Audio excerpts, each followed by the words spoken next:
Okay જી, તો હવે ધ્યાન રાખો. હવે હું તમને શીખવાડવાનો છું કે ગ્લાયકોલાઇસિસમાં કેટલા તબક્કા હોય છે અને ગ્લાયકોલાઇસિસ કેટલા સ્ટેપમાં કમ્પ્લીટ થાય છે. તો ધ્યાન અહીંયા રાખજો, આવડી જશે હમણાં જ. સમજો, ગ્લાયકોલાઇસિસ જે હોય છે એ ટોટલી 10 સ્ટેપમાં પૂરી થઈ જાય છે. ઓકે, તમારી જે ગ્લાયકોલાઇસિસની જે આખી પ્રક્રિયા હશે એ 10 જે સ્ટેપ હશે એમાં કમ્પ્લીટ થઈ જશે. તો ટોટલી 2 તબક્કામાં એ ડિવાઈડ થાય છે તમારી ગ્લાયકોલાઇસિસની પ્રક્રિયા. પહેલો તબક્કો છે જેને તમે કહો છો પ્રિપરેટરી ફેઝ. શું કહો છો તમે? પ્રિપરેટરી ફેઝ. ઓકે, સેકન્ડ જે પોર્શન છે એને તમે કહો છો પે ઓફ ફેઝ. હવે નામ પરથી જ યાર તમને ખબર પડી જશે કે ફર્સ્ટ જે તબક્કો છે પ્રિપરેટરી ફેઝ, ઓકે, એમાં તમારે ઇન્વેસ્ટમેન્ટ કરવાનું છે. સમજો, તમારે કોઈ બિઝનેસ સ્ટાર્ટ કરવો હોય માર્કેટમાં તો તમારે પહેલાં શું કરવું પડે? સમજો કે તમારે એક કોઈ ઝેરોક્સની દુકાન ખોલવી છે તો તમે શું કરશો? તમે પહેલાં એક માર્કેટમાં જઈને એક દુકાન નક્કી કરશો. એ માટે તમારું એ મંથલી એ જે દુકાન હશે એનું જે ભાડું હશે એનું તમારે ઇન્વેસ્ટમેન્ટ કરવું પડશે. પ્લસ એમાં લાઇટ હશે, પંખા હશે, એનું તમે ઇન્વેસ્ટમેન્ટ કરશો. જોડે જોડે તમારે ઝેરોક્સના 2 થી 3 મશીન લાવવા પડશે તો એના માટે તમારે ઇન્વેસ્ટ કરવું પડશે. તો સ્ટાર્ટિંગના ફેઝમાં જ્યારે તમે બિઝનેસમાં એન્ટ્રી મારો છો મારા ફ્યુચર ડોક્ટર્સ, ત્યારે તમારે શું કરવું પડે છે? ઇન્વેસ્ટ કરવું પડે છે કંઈક. તો પ્રિપરેટરી ફેઝમાં પણ કંઈ એવું જ થવાનું છે. તમારે જો આગળ જતાં મોટા પ્રમાણમાં ઉર્જા જોઈતી હોય તો શરૂઆતમાં કંઈક નાનું તમારે તમારા ખિસ્સામાંથી આપવું પડશે.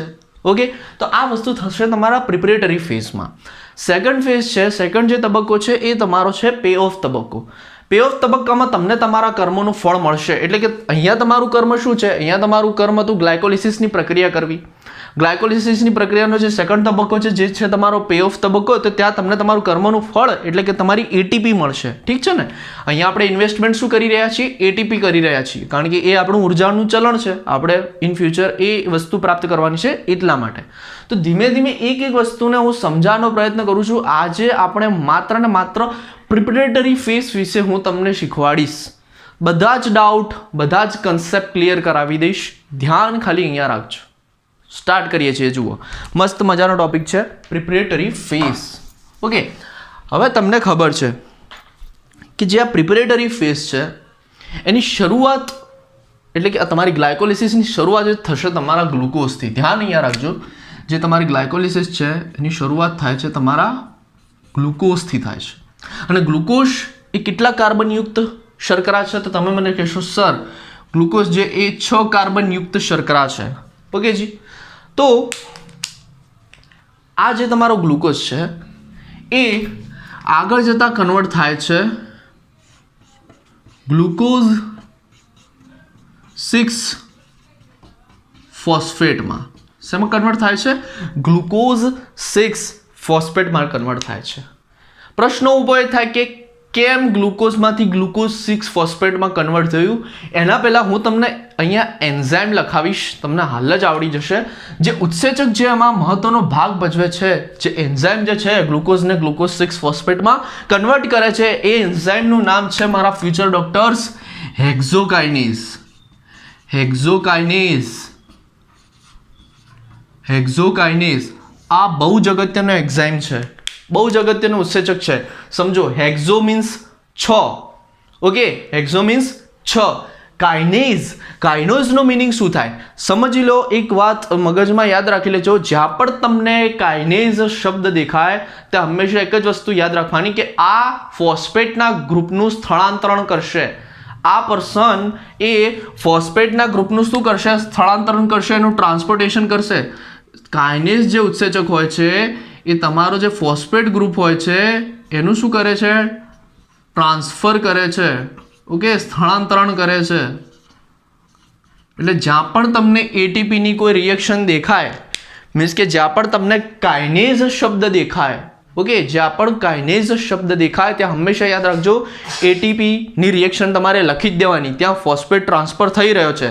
ફોસ્ફેટ કાં તો એડીપીમાંથી એટીપી બની રહ્યું હશે, કાં તો એટીપી માંથી એડીપી બની રહ્યું હશે. ઓકે, એટલે એનો મિનિંગ શું થયો? ફોસ્ફેટ અહીંયા ટ્રાન્સફર થઈ રહ્યો છે. એટલે કે કાઇનેઝ એન્ઝાઇમ, કાઇનેઝ ઉત્સેચકનું કાર્ય શું થયું કે એ ફોસ્ફેટ ગ્રુપને શું કરશે? ટ્રાન્સફર કરશે. ઓકે, આ વસ્તુ યાદ રાખજો. તો ગ્લુકોઝમાંથી ગ્લુકોઝ 6 ફોસ્ફેટ બને છે, એ માટે મહત્વનો એક ઉત્સેચક હોય છે, એ હોય છે હેક્ઝોકાઇનેઝ. હવે હેક્ઝોકાઇનેઝમાં થાય છે શું કે ફોસ્ફેટ ટ્રાન્સફર થઈ રહ્યો છે. હવે તમારા ગ્લુકોઝ જોડે તો ફોસ્ફેટ હતો નહીં, એટલે તમે શું કર્યું કે ઘરનું એટીપી તમે પહેલાં નીકાળ્યો, ઘરમાંથી ખર્ચો કર્યો, ઇન્વેસ્ટમેન્ટ તમે કર્યું એટીપી સ્વરૂપે. જે તમારે આ કંપની ચાલુ કરી છે તમે, એમાં તમે એટીપી સ્વરૂપે ઇન્વેસ્ટમેન્ટ કર્યું, ત્યારે તમે એટીપીનું કન્વર્ટ હેક્ઝોકાઇનેઝની હાજરીમાં તમે એડીપીમાં કર્યું અને એક ફોસ્ફેટ અહીંયા મુક્ત થયો. હવે અહીંયા જે એક ફોસ્ફેટ મુક્ત થાય છે એ ગ્લુકોઝના 6થા નંબરના કાર્બન સાથે જોડાઈ જાય છે, એટલે કે ત્યારબાદ એ બની જાય છે ગ્લુકોઝ 6 ફોસ્ફેટ. આ વસ્તુ તમારા માઇન્ડમાં ક્લિયર થવી જવી જોઈએ. ઠીક છે? ઓકે, હવે મેં પહેલાં પણ વાત કરી કેમ આવું થાય છે. રીઝન કોઈ નહીં કે, હું તમને રીઝન કહું છું કેમ આવું થાય છે. ધ્યાન અહીંયા રાખો. આ ગ્લુકોઝનું ગ્લુકોઝ 6 ફોસ્ફેટમાં જ કેમ કન્વર્ટ કર્યું? કેમ કોઈ બીજામાં કન્વર્ટ ના કર્યું? કેમ કન્વર્ટ કર્યું? કેમ ના કન્વર્ટ કર્યું હોત તો ના ચાલો, ગ્લાયકોલિસિસ ના થત. સમજો, ઘરમાં તમારા ગ્લુકોઝ પડેલું જ હશે. ઠીક છે? ગ્લુકોન ડીની બોટલ હશે ઘરમાં. હવે એ જે ગ્લુકોઝ છે, બરાબર છે, એ જે ગ્લુકોઝ છે એને તમે એક વાટકીમાં લઈ લો. શું એ જાતે જ ગ્લુકોઝ 6 ફોસ્ફેટમાં કન્વર્ટ થઈ જશે? એ ગ્લુકોઝ છે તમારા ઘરમાં ગ્લુકોન ડી પડ્યું છે, અથવા તો આ વિશ્વનું જેટલું પણ ગ્લુકોઝ છે એને તમે કોઈ પણ જગ્યાએ રાખેલું છે. ઠીક છે? તો એ જાતે જ શું ગ્લુકોઝ 6 ફોસ્ફેટમાં કન્વર્ટ થઈ જાય છે? નથી થતું. કેમ નથી થતું? એ એટલા માટે નથી થતું કારણ કે અહીંયા એને તમારે બહારથી શક્તિ આપવી પડે છે.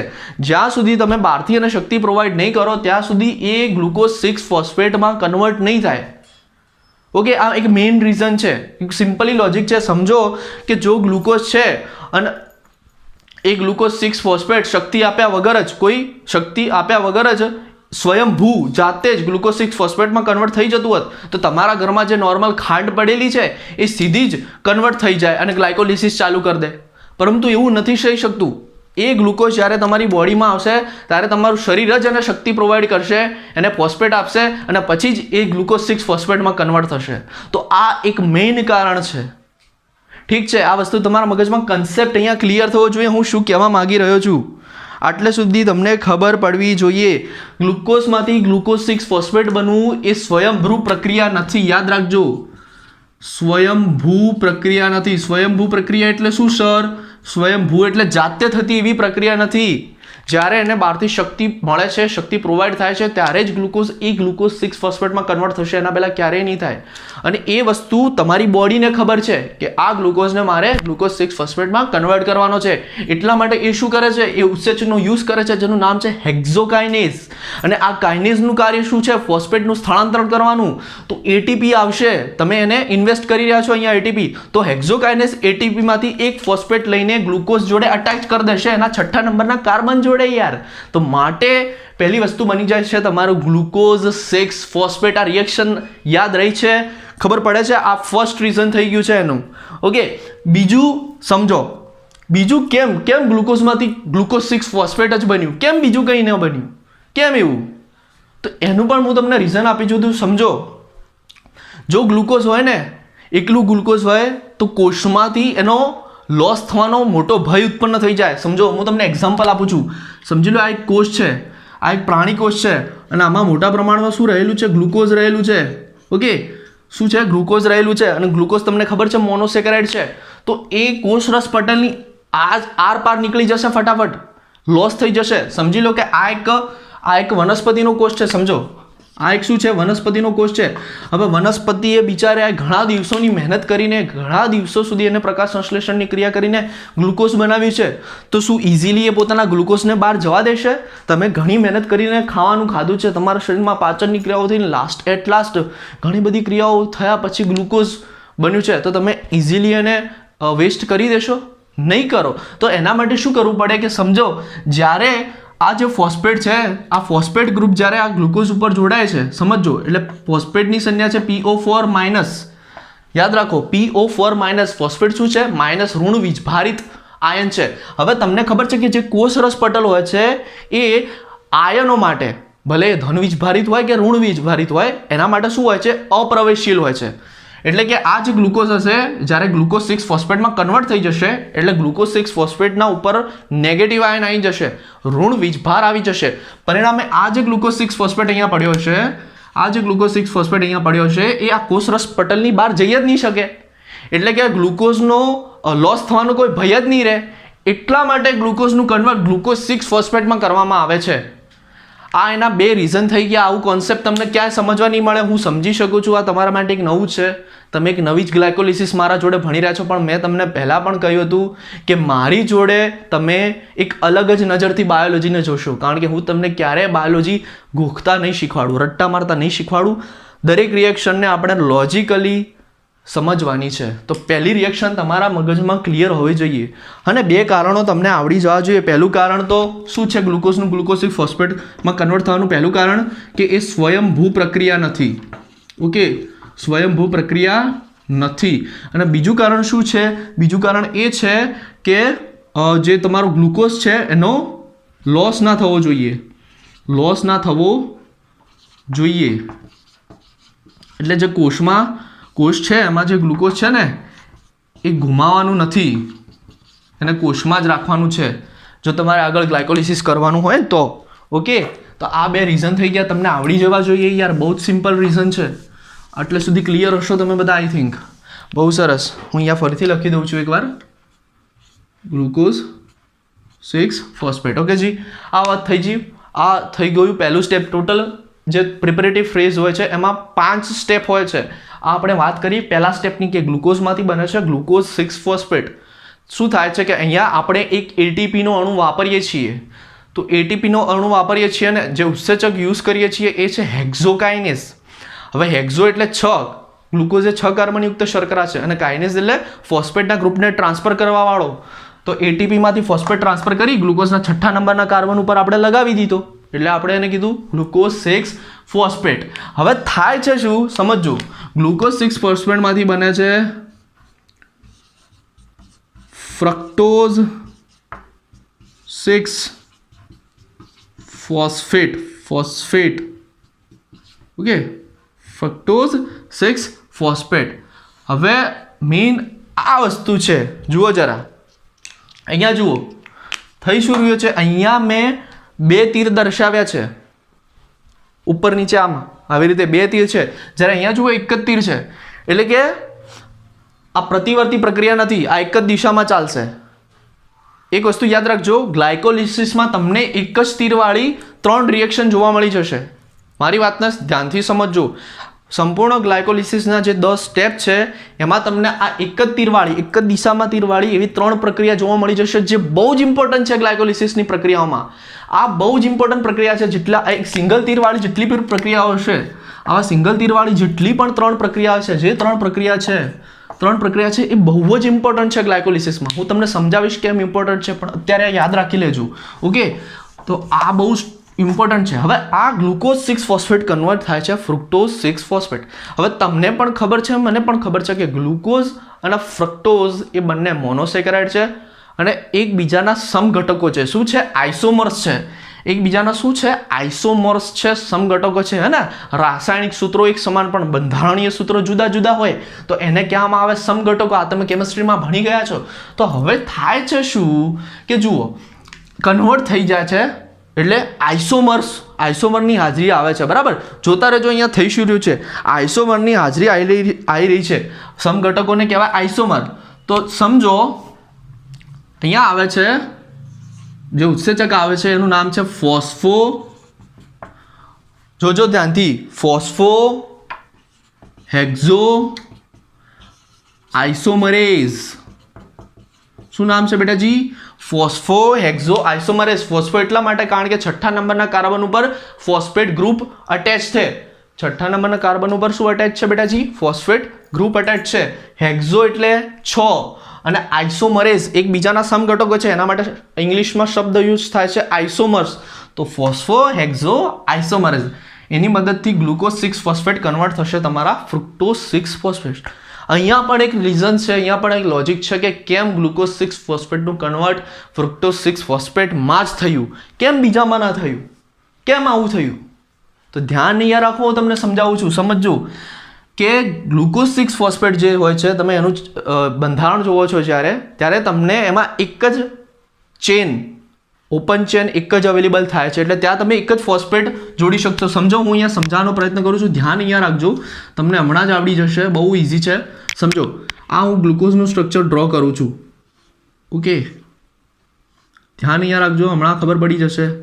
ફર્સ્ટ કાર્બન, સેકન્ડ, થર્ડ, 4, આ 5th અહીંયા આવશે, 6 અહીંયા આવશે, CH2OH. ઓકે, આ ગ્લુકોઝનું સ્ટ્રક્ચર મેં ડ્રો કર્યું છે. તો અહીંયા જોડાઈ જશે તમારું ફોસ્ફેટ ગ્રુપ, PO4-. તો આ થઈ ગયું તમારા ગ્લુકોઝ 6 ફોસ્ફેટનું બંધારણ. ઓકે, ગ્લુકોઝ 6 ફોસ્ફેટનું શું થઈ ગયું? બંધારણ. પણ હવે આગળ તમારે હજી કન્વર્ટેશન કરતા રહેવાનું છે, તો તમારે આગળ ફોસ્ફેટ એડ કરવો પડશે. તો તમે ક્યાં એડ કરશો? બતાવો. ચલો, ક્યાં છે કે કોઈ બીજી શૃંખલા તમને દેખાય છે? અહીંયા છે કોઈ side chain available? Open side chain available છે અહીંયા? દેખાતી હોય તો મને બતાવો યાર. નથી બેટાજી.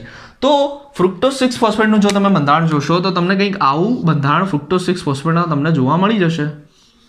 Okay, first, second, third, fourth, 5th, 6th, બરાબર. આ 6 કાર્બન થઈ ગયા. અહીંયા સમજી લો કે અહીંયા તમારો એક ફોસ્ફેટ જોડાઈ રહ્યો છે. તો આ થઈ ગયું તમારું ફ્રુક્ટોઝ 6 ફોસ્ફેટનું બંધારણ. તો જુઓ, અહીંયા હજી એક જગ્યા ખાલી છે, અહીંયા એક બીજી સાઇડ ચેન ખાલી છે. જુઓ જરા ફિગરમાં ધ્યાનથી. એટલા માટે અહીંયા હજુ પણ તમારે એક ફોસ્ફેટ એડ કરવો પડશે ને, તો તમે કરી શકશો. માટે ગ્લુકોઝ 6 ફોસ્ફેટનું કન્વર્ઝેશન ફ્રુક્ટોઝ 6 ફોસ્ફેટમાં થયો. તો 2 રીઝન મેં તમને કીધા. આઈ હોપ તમને ખબર પડતી હશે. બહુ જ બધા જ કોન્સેપ્ટ આજે ક્લિયર કરવાનો છું. કંઈ જ ગોખવાની જરૂર નહીં પડે બેટાજી. ટ્રસ્ટ મી, આજનું લેક્ચર સુપર કુલ ને સુપર ઓસમ હશે, બિલકુલ તમારા જેમ.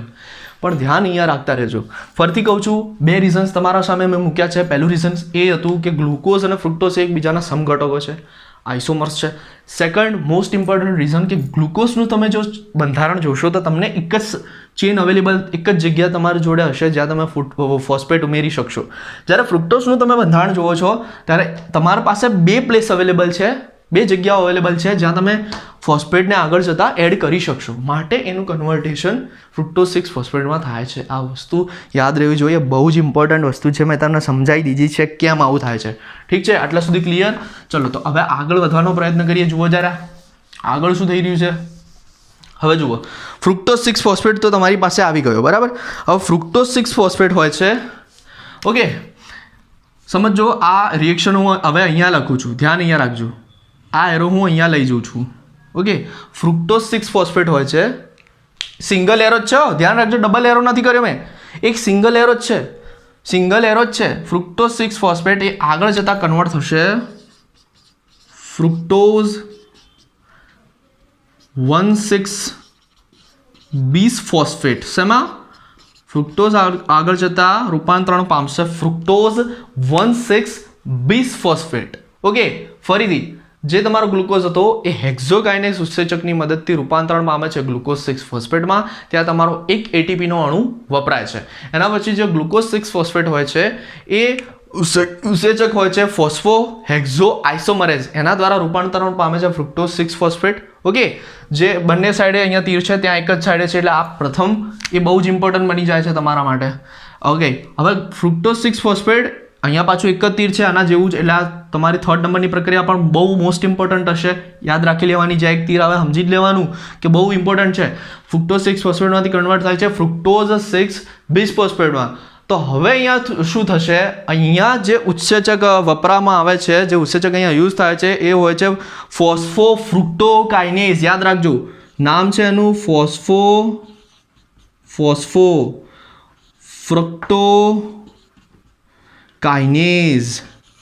શબ્દ સાંભળજો અહીંયા, ફોસ્ફોફ્રુક્ટોકાઇનેઝ. ફોસ્ફો એટલે ફોસ્ફેટ ગ્રુપ, ફ્રુક્ટો એટલે ફ્રુક્ટોઝની વાત ચાલે છે, અને કાઇનેઝ એટલે ATPને શું કરનારો? સ્થાનાંતરણ કરવાનો.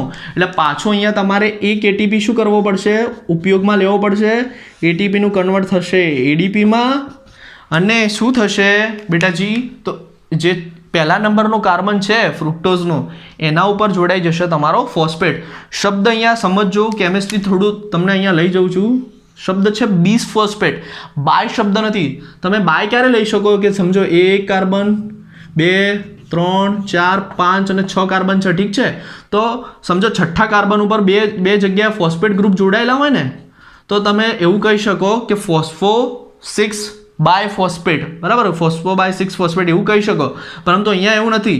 અહીંયા વાત શું થઈ રહી છે કે અહીંયા ફ્રુક્ટોઝનું જે બંધારણ છે એમાં પહેલા નંબરના કાર્બન ઉપર ફોસ્ફેટ ગ્રુપ છે અને છઠ્ઠા નંબરના કાર્બન ઉપર ફોસ્ફેટ ગ્રુપ છે. માટે એવું કહેવામાં આવે છે કે ફ્રુક્ટોઝ 1,6 બીસ ફોસ્ફેટ. ઓકે, બાય ન કહેતા એને બીસ ફોસ્ફેટ તરીકે ઓળખવામાં આવશે. આ વસ્તુ યાદ રાખવાની છે, બહુ ઇમ્પોર્ટન્ટ છે. ઓકે, તો આ વસ્તુ થઈ ગઈ તમારો ફ્રુક્ટોઝ 6 ફોસ્ફેટમાંથી બન્યું તમારો ફ્રુક્ટોઝ 1,6 બીસ ફોસ્ફેટ. ઉત્સેચક છે તમારો ફોસ્ફોફ્રુક્ટોકાઇનેઝ. ફોસ્ફેટ માટે ફ્રુક્ટોઝ માટે કાઇનેઝ એટીપીને ટ્રાન્સફર કરનારો. તો આટલા સુધી ક્લિયર હોવું જોઈએ બેટાજી. બહુ સરસ, ક્લેપ ક્લેપ ક્લેપ. બરાબર. હવે ધ્યાન અહીંયા રાખો. હવે તમારું આગળનો એક સ્ટેપ. ઓકે, આ મેઇન વસ્તુ જે તમારો ફોસ્ફોફ્રુક્ટોકાઇનેઝ છે એ છે તમારું રેટ ડિટરમાઇનિંગ સ્ટેપ. આ ત્રીજા નંબરનું જે સ્ટેપ છે એ છે રેટ ડિટરમાઇનિંગ સ્ટેપ. આ યાદ રાખજો, ડિટરમાઇન સ્ટેપ. ગ્લાયકોલિસિસમાં સૌથી ધીમી પ્રક્રિયા જે થતી હોય છે, જે 10 સ્ટેપ છે એમાં સૌથી ધીમી પ્રક્રિયા જે થાય છે એ થાય છે તમારું ફ્રુક્ટોઝ 6 ફોસ્ફેટમાંથી ફ્રુક્ટોઝ 1,6 બીસ ફોસ્ફેટ બનવાની બહુ જ ધીમી પ્રક્રિયા છે. એટલા માટે આને રેટ ડિટરમાઇન સ્ટેપ તરીકે ઓળખવામાં આવે છે, બરાબર. અને આ જે ફોસ્ફોફ્રુક્ટોકાઇનેઝ છે, ઠીક છે, સમજજો અહીંયા. આ જે ફોસ્ફોફ્રુક્ટોકાઇનેઝ જે ઉત્સેચક તમારી સામે મેં લખ્યો છે એ છે તમારો પેસમેકર. શું છે તમારો પેસમેકર ઉત્સેચક છે બેટાજી. યાદ રાખજો, બહુ જ ઇમ્પોર્ટન્ટ છે. Very very very IMP. ગ્લાયકોલિસિસમાં ઉપયોગમાં લેવાતો પેસમેકર ઉત્સેચક કયો છે? તો ફોસ્ફોફ્રુક્ટોકાઇનેઝ. આવડવું જોઈએ તમને. ક્લિયર છો? પેસમેકર છે, એનું હૃદય છે, જાન છે એની, પેસમેકર. એટલા માટે તો બે વસ્તુ યાદ રાખજો. રેટ ડિટરમાઇન સ્ટેપ કયું છે ગ્લાયકોલિસિસમાં? તો ત્રીજા નંબરનું આર્યો ફ્રુક્ટોઝ 6 ફોસ્ફેટ હતી, ફ્રુક્ટોઝ 1,6 બીસ ફોસ્ફેટ બને છે એ. અને એન્ઝાઇમ કયો છે કે જે પેસમેકર તરીકે ઓળખાય છે? તો ફોસ્ફોફ્રુક્ટોકાઇનેઝ. એટલું યાદ રહેવું જોઈએ, બહુ જ ઇમ્પોર્ટન્ટ છે. ઓકે, હવે ફ્રુક્ટોઝ 1,6 બીસ ફોસ્ફેટનું શું થાય છે? એક ઉત્સેચક હોય છે જેનું નામ છે આલ્ડોલેઝ. ઓકે, શું નામ છે એનું? આલ્ડોલેઝ ઉત્સેચક. તો અહીંયા બે તીર કર્યા છે. હા, મેં અહીંયા બે તીર કર્યા છે, યાદ રાખજો પાછા. આલ્ડોલેઝ ઉત્સેચકની હાજરીમાં આ ફ્રુક્ટોઝ 1,6 બીસ ફોસ્ફેટ ઉપર હથોડો મારવામાં આવે છે. પરિણામે એના બે ભાગ થઈ જાય છે. સમજો, અહીંયા હથોડો માર્યો છે મેં, તો એના શું થયા? બે ભાગ થયા. તો પહેલો ભાગ મને મળે છે DHAP, ડાયહાઇડ્રોક્સી એસિટોન ફોસ્ફેટ. જે કેટલા કાર્બન યુક્ત હશે? 3 કાર્બન યુક્ત. સમજો કઈ રીતે હું સમજાવું. ગ્લુકોઝ એ 6 કાર્બન યુક્ત હતો. ગ્લુકોઝ 6 ફોસ્ફેટ કેટલા કાર્બન યુક્ત છે? એ બી 6 કાર્બન યુક્ત છે. કારણ કે મેં તમને પહેલાં જ કીધું હતું કે ગ્લાયકોલિસિસની પ્રક્રિયામાં ક્યાંય પણ તમે CO2 ગુમાવવાના નથી, ક્યાંય પણ તમે કાર્બન ગુમાવવાના નથી. ડીકાર્બોક્સિલેશન થવાનું જ નથી અહીંયા. ઠીક છે, તો થઈ ગયા તમારા 6 કાર્બન. ફ્રુક્ટોઝ 6 ફોસ્ફેટ પર તમારું 6 કાર્બન યુક્ત છે. ફ્રુક્ટોઝ 1,6 બીસ ફોસ્ફેટ પર 6 કાર્બન યુક્ત છે. પરંતુ અહીંયા તમે શું કરો છો કે ફ્રુક્ટોઝ 1,6 બીસ ફોસ્ફેટ ઉપર તમે આલ્ડોલેઝ વડે હથોડો મારો છો. પરિણામે 2 ટુકડા થઈ જાય છે. તો 3 કાર્બન અહીંયા જાય છે અને 3 કાર્બન અહીંયા આવી જાય છે PGAL પાસે. ઓકે, તો DHAP નું નામ છે ડાયહાઇડ્રોક્સી એસિટોન ફોસ્ફેટ. આનું નામ છે PGAL નું ફોસ્ફોગ્લિસરાલ્ડિહાઇડ અથવા 3-ગ્લિસરાલ્ડિહાઇડ ફોસ્ફેટ, હે ને? ગ્લિસરાલ્ડિહાઇડ 3 ફોસ્ફેટ કેવું હોય કહી શકો. હવે સમજો, જેમ ગ્લુકોઝ 6 ફોસ્ફેટ અને ફ્રુક્ટોઝ 6 ફોસ્ફેટ એકબીજાના સમઘટકો હતા, તેવી જ રીતે બેટાજી, તેવી જ રીતે PGAL અને ઢપ એ પણ એકબીજાના શું છે? સમઘટકો છે, આઇસોમર્સ છે. તો અહીંયા ઉત્સેચક કયો આવશે? તો જુઓ, ફોસ્ફેટ લાગેલો છે એટલે લખશું ફોસ્ફો. સમજો, શીખવાડું છું તમને. ફોસ્ફેટ લાગેલો છે એટલે લખશું ફોસ્ફો. ઠીક છે. હવે જુઓ, અહીંયા કેટલા કાર્બન છે? ત્યાં કેટલા કાર્બન હતા? આગળમાં 6 કાર્બન હતા. અહીંયા કેટલા કાર્બન છે? 3 કાર્બન છે. તો ફોસ્ફો ટ્રાયોઝ અને શું છે એકબીજાના સમઘટકો ને? તો આઇસોમરેઝ. યાદ રાખો, એકદમ ઇઝી છે. ફોસ્ફેટ માટે 3 કાર્બન યુક્ત શર્કરા છે એટલે ટ્રાયોઝ, અને એકબીજાના સમઘટકો છે એટલે આઇસોમરેઝ. તો ફોસ્ફો ટ્રાયોઝ આઇસોમરેઝ. આ થઈ ગયો એન્ઝાઇમ. આગળનું હવે શું થશે કે આ બંને એકબીજાના સમઘટકો છે એટલે બંને શું થાય? આગળ જતા એકબીજામાં કન્વર્ટ થઈ શકે, હે ને? આગળ જતાં શું થાય, એકબીજામાં આગળ જતાં ફેરવાઈ શકે, ઠીક છે? તો આગળ જતાં શું થશે કે બંને, આ એક પીજીએલનો અણુ હતો ને, તો આ ડીએચએપી પણ આગળ જતાં શું થશે, પીજીએલમાં કન્વર્ટ થઈ જશે. તો અહીંયા તમને પીજીએલના કેટલા અણુ મળશે આગળ જતાં? 2 મોલેક્યુલર મળશે. ઓકે, 3 કાર્બનવાળા 2 મોલેક્યુલ બની જશે. તો આ તમારો થઈ ગયો છે પ્રિપરેટરી ફેઝ, જ્યાં અહીંયા તમને કોઈ જ પ્રકારની એનર્જી મળી નથી. અહીંયા તમે ઘરના પૈસા કાઢ્યા છે અને આ પ્રક્રિયાને આગળ લાવી છે. ઓકે, આ થઈ ગયો તમારો પ્રિપરેટરી ફેઝ. એકવાર જોઈ લો, સ્નેપશોટ પાડવો હોય તો તમે પાડી શકો છો, ઠીક છે? ઓકે, તો વિડીયો લાંબો થઈ ગયો હશે એટલા માટે આપણે અહીંયા એને સ્ટોપ કરીએ છીએ, અહીંયા એને આપણે પૂર્ણ કરીએ છીએ. નીટ અને એમ્સના લેવલ સુધી મે બી મેં એનાથી પણ એક સ્ટેપ આગળ તમને ભણાવ્યું છે. એટલે તમે કોઈ પણ એક્ઝામ ગ્લાયકોલિસિસને રિલેટેડ કોઈ બી ક્વેશ્ચન સોલ્વ કરવા માટે સક્ષમ છો, મને વિશ્વાસ છે તમારા ઉપર. જોઈ લેજો, કંઈ પ્રોબ્લેમ હોય તો મને પૂછી લેજો, કમેન્ટ સેક્શનમાં કમેન્ટ કરીને હું ફરીથી તમને સમજાવીશ. ઘરે રહો, સેફ રહો. વિડીયો ગમ્યો હોય તો યાર એને લાઇક કરો, ચેનલને શેર કરો, આપણી ચેનલને સબસ્ક્રાઈબ કરો, ઠીક છે? ત્યાં સુધી